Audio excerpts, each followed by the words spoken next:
mesmo, né, Dai? Foi. Mandei uma mensagem para ela e ela prontamente aceitou estar aqui. A Dai, ela eu até marquei aqui no celular para não esquecer. Ela é formada em administração, assim como eu acho que é por isso que a gente dá tão bem, né? É, né? E ela tem um espaço de estética com especialização em extensão de cílios. E lá também tem manicure, né, Dai? A Dai vai falar um pouco a respeito do espaço que ela tem. Mas ela é uma excelente profissional e com certeza se você bota cílio em algum lugar, alguma menina por aqui, passou lá pela Dai, com certeza. Então, nessa noite, deixa o partizar. Amém. Seja sempre muito bem-vindo. Obrigado por ter aceito o nosso convite. Obrigada. Que o Senhor possa cuidar. Amém. Obrigada, paz a todas. Amém. Aí, eu estava lendo no folder, né, de divulgação, e a Sandra colocou assim, palestrante, né? Eu falei, ai, que bom que é na igreja, que assim eu posso falar a palavra. Porque quando a gente palestra em ambientes neutros, a gente tem que levar a palavra, mas a gente sempre tem que levar de uma forma que a pessoa receba sem preconceitos, né? Aqui a gente não precisa ficar fazendo, colocando açúcar, né? A gente já pode ir direto ao ponto. E eu agradeço o convite e eu quero que vocês participem, tá? Por quê? Já que a gente vai fazer no perfil de palestra, né? Então nós vamos fazer a palavra, estudar e eu quero aprender também com vocês, tá bom? E aí a Sandra falou assim, Dai, qual que vai ser o tema?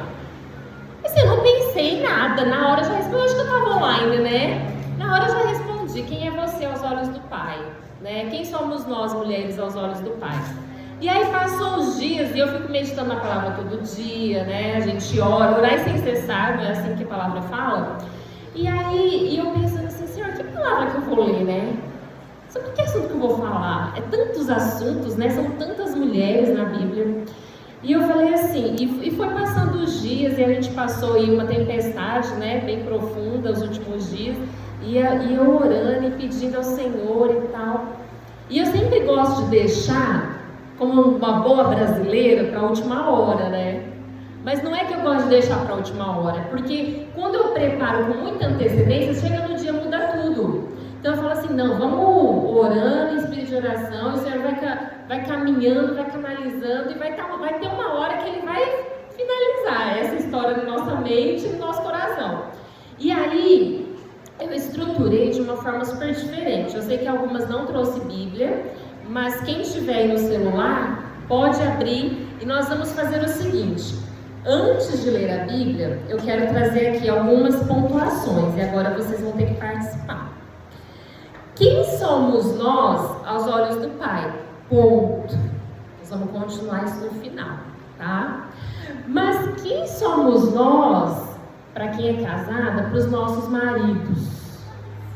A gente é a chata, a desequilibrada, a vítima, a feia às vezes, porque tem os maridos que mandam as mulheres para cirurgia, né? Vou dar um jeito nela. A fraca, a chorona, a implicante, normalmente, né? Às vezes isso não é falado às claras, mas às vezes a gente consegue ler nos olhares, né? Nossa, que mulher chata, né? E aí, não é só do marido, né? Se é solteira, quem que ela é, né? Ela é desesperada para casar, né? É exigente demais, por isso que não casou, né? É a confusa, é a fofoqueira. E aí, para quem é mãe, quem que ela é?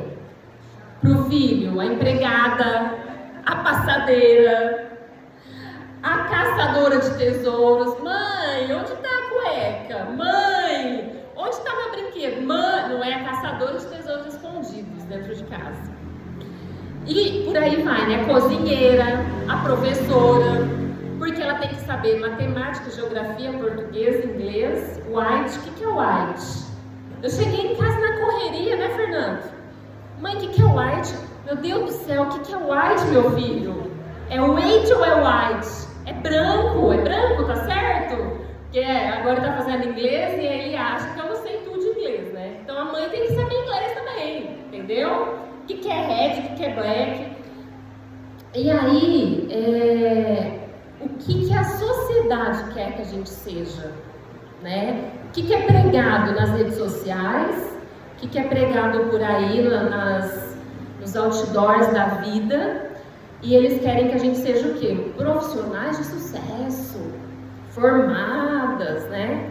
Casadas, mãe, dona de casa exemplar, lindas, maravilosas, cultas, empoderadas, né? Feministas, algumas querem, né?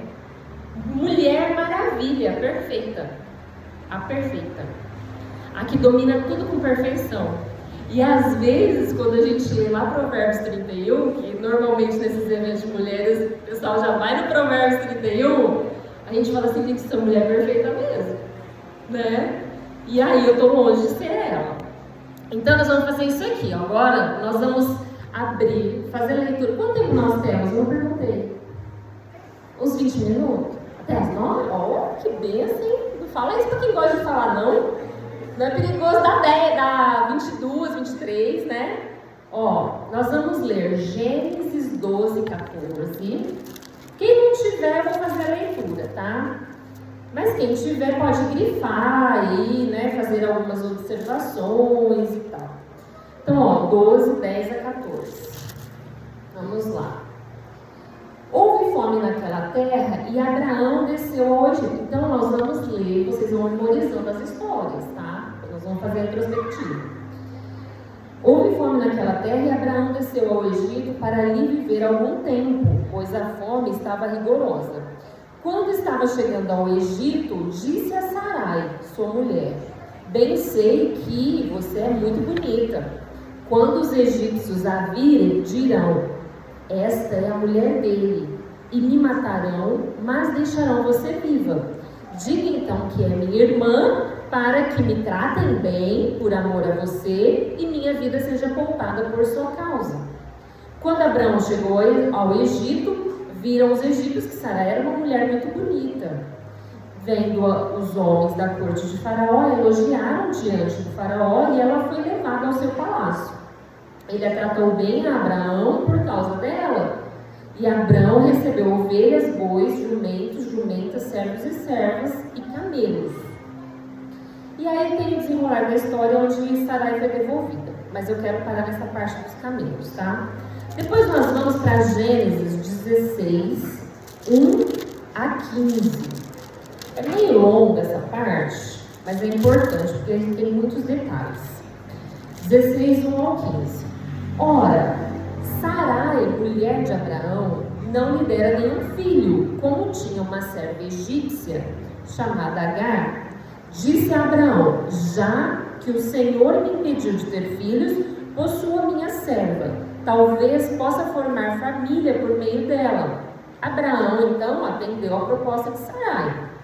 Quando isso aconteceu, já fazia 10 anos que Abrão, seu marido, vivia em Canaã. Foi nessa ocasião que Sarai, sua mulher, lhe entregou a serva egípcia. Ele possuiu Agar e ela engravidou. Quando se viu grávida, começou a olhar com desprezo para sua senhora. Então Sarai disse a Abrão: caia sobre você a afronta que eu venho sofrendo. Coloquei minha serva em seus braços, e agora que ela sabe que engravidou, despreza-me. Que o Senhor seja juiz entre mim e ti. Vamos lá, vou terminar aqui. Respondeu Abraão a Sarai, sua serva: está em suas mãos. Faça com ela o que achar melhor. Então Sarai tanto maltratou Agar que esta acabou fugindo. E o anjo do Senhor encontrou Agar perto de uma fonte no deserto, no rio de Sur, e perguntou-lhe: Agar, serva de Sarai, de onde você vem e para onde você vai? Respondeu ela: estou fugindo de Sarai, minha senhora. Disse-lhe então o anjo do Senhor: volte a sua senhora e sujeite-se a ela. Disse mais o anjo: multiplicarei tanto os seus descendentes que ninguém poderá contar. Disse-lhe ainda o anjo do Senhor: você está grávida e terá um menino. e lhe dará o nome de Ismael, porque o Senhor a ouviu em seu sofrimento. Ele será como jumento selvagem, sua mão será contra todos e a mão de todos contra ele, e ele viverá em hostilidade. E foi assim que aconteceu. Nós finalizamos uma parte da história, agora nós vamos para o 17:15, praticamente na mesma página. Disse também Deus a Abraão: de agora em diante a sua mulher já não será Sarai, seu nome será Sara. Eu a abençoarei e também por meio dela lhe darei a você um filho. Sim, eu a abençoarei e dela procederão nações e reis de povos. Vamos agora para o 18:10. Então disse o Senhor: voltarei a você na primavera e Sara, sua mulher, terá um filho. Sara escutava a entrada da tenda atrás dele. Abraão e Sara já eram velhos, de idade bem avançada, e Sara já tinha passado da idade de ter filhos. Por isso riu consigo mesma, quando pensou: depois de estar velha, eu e meu senhor já idoso, terei esse prazer ainda? Mas o Senhor disse a Abraão: porque Sara riu e disse: poderei realmente dar à luz, agora que sou idosa? Existe alguma coisa impossível para o Senhor? Na primavera voltarei a você e Sara terá um filho. Agora nós vamos 19:8. 19:8.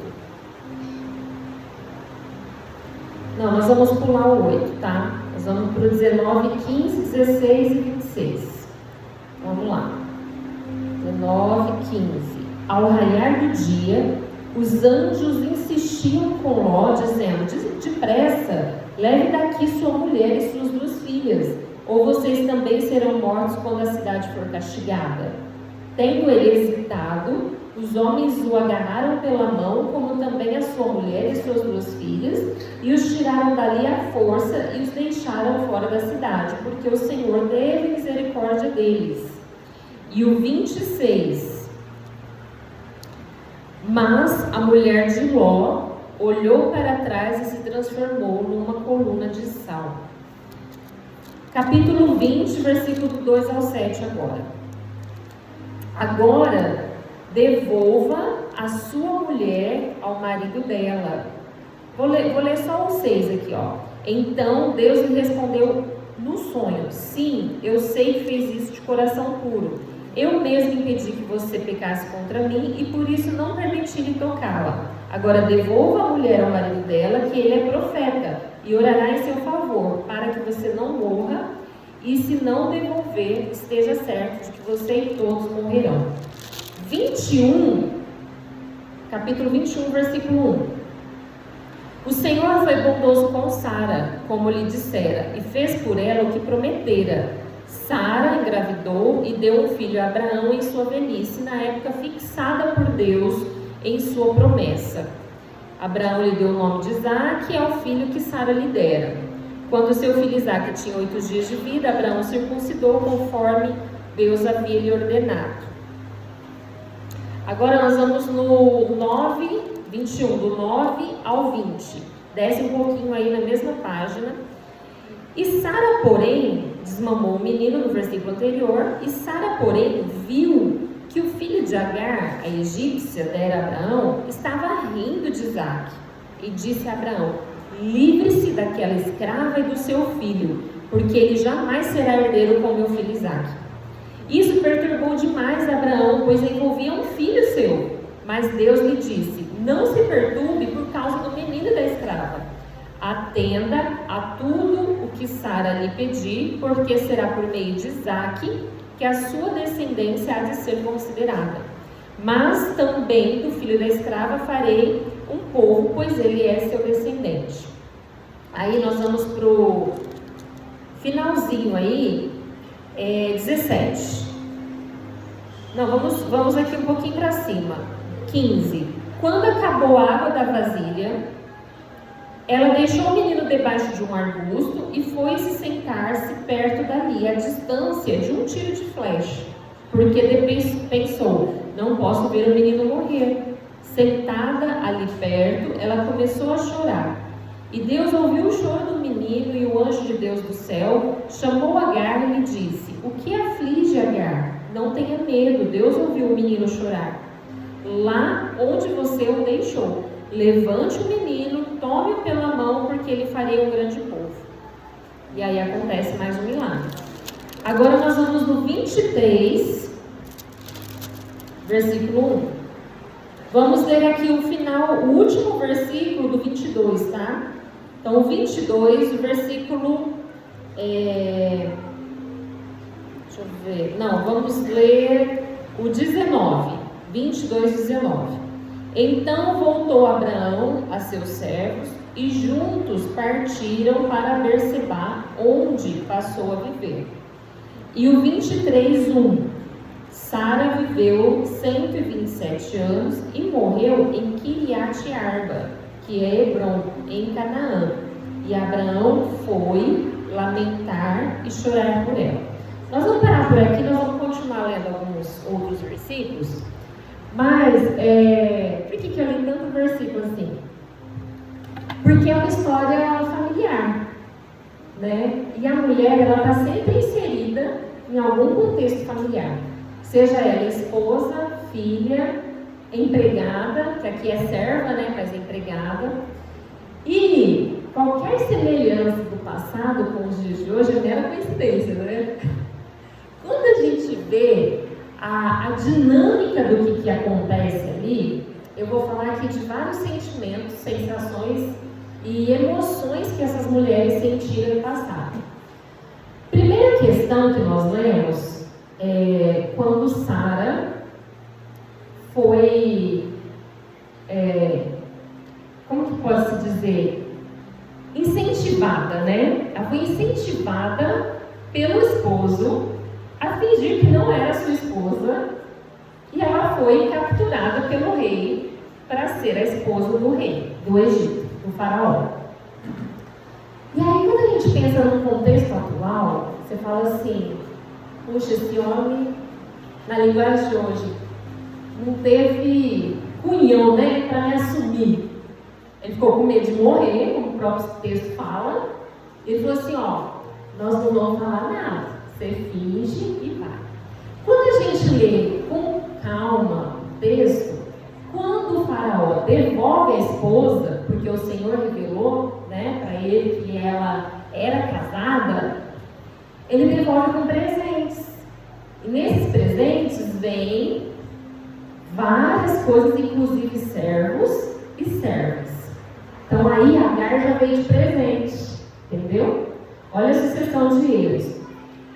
Calma que nós vamos chegar lá para fechar a história.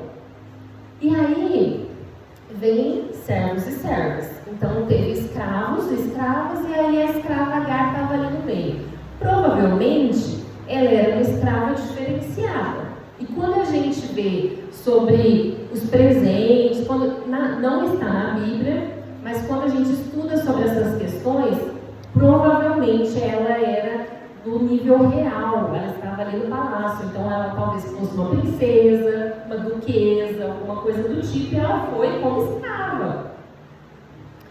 E aí a gente vê o desenrolar da história, e eles esperando a promessa do Senhor, e não acontecia, e aí Sara teve a brilhante ideia de falar assim: ó, vou colocar Agar, porque ela é diferenciada, né? Devia ser uma mulher bonita, devia ser uma mulher mais culta. E aí teve a brilhante ideia. É lógico que Abraão não ia negar uma oportunidade dessa